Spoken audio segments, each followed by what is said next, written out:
Улуттук коопсуздук боюнча мамлекеттик комитеттин басма сөз кызматы Бишкек шаарында жана Чүй облусунун аймагында жасалма алкоголь ичимдиктерин чыгарган жашыруун сектор аныкталганын маалымдады. Ага ылайык УКМК жана финансы министрлигине караштуу алкоголь ичимдиктер рыногун жөнгө салуу жана көзөмөлдөө кызматынын кызматкерлери 17 ноябрда Береке универсал соода борборунда күмөндүү акциздик маркалар менен чыгарылган алкоголдун ири партиясын алышкан. УКМКнын басма сөз кызматы учурда кылмыш ишин козгоо үчүн тиешелүү ыкчам тергөө иштери жүрүп жатканын кошумчалады. Буга чейин президент Садыр Жапаров алкоголь ичимдиктер рыногундагы өндүрүш 4 эсеге кыскарганын, бул жагдай тармактын көмүскө өндүрүшкө өтүп жатканын айгинелей турганын билдирген.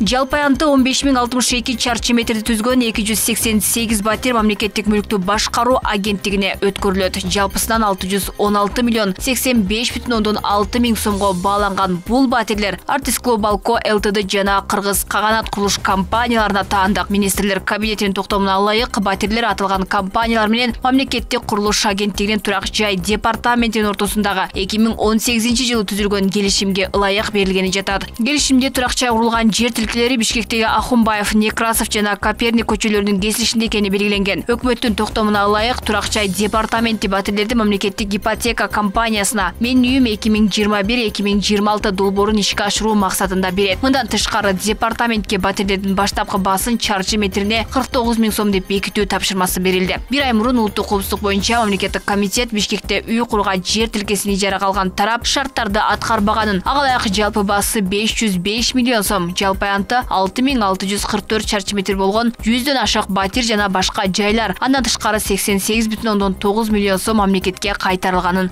маалымдаган.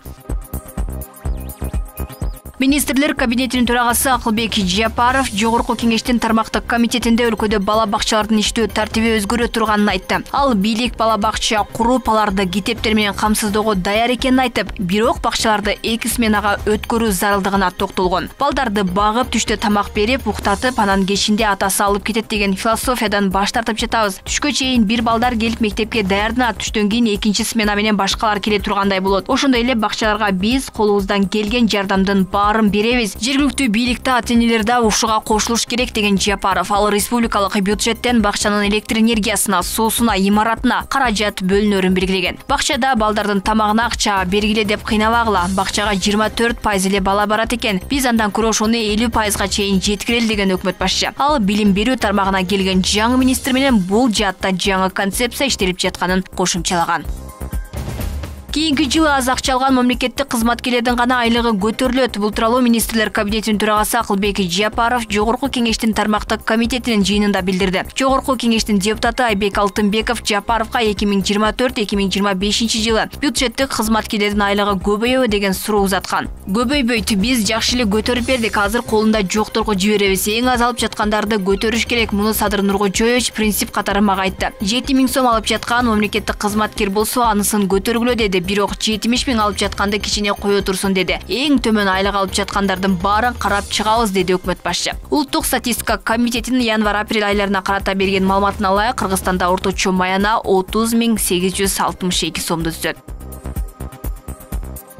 Ошто мугалимдердин окуу туру уюштурулду. Окуу, жазуу жана математика боюнча жаңы стратегияларды, окуу каражаттарын кийрүү процессинде башталгыч класстардын мугалимдерине усулдук колдоо көрсөтүүнүн сапатын жакшыртуу, ошондой эле тажрыйба алмашуу жана туруктуулукту камсыздоо боюнча долбоордун ишмердүүлүгүнүн алкагында окуу туру өткөрүлдү. Аталган иш-чара башталгыч класстардын мугалимдери жана мектеп жетекчилиги үчүн уюштурулган. Жеринде усулдук колдоону уюштуруу боюнча райондук шаардык билим берүү бөлүмдөрүнүн усулчуларынын потенциалын жогорулатуу боюнча областтар жана райондор аралык тажрыйба алмашуу болду. Ошондой эле усулдук иштерди жөнгө салуучу укуктук документтер менен таанышуу менен коштолду. Иш-чара Ош билим берүү институтунун базасында болуп өттү. Ага билим берүү жана илим министрлигинин өкүлдөрү, ошондой эле 7 облустун Бишкек жана Ош шаарынын усулчулары катышты.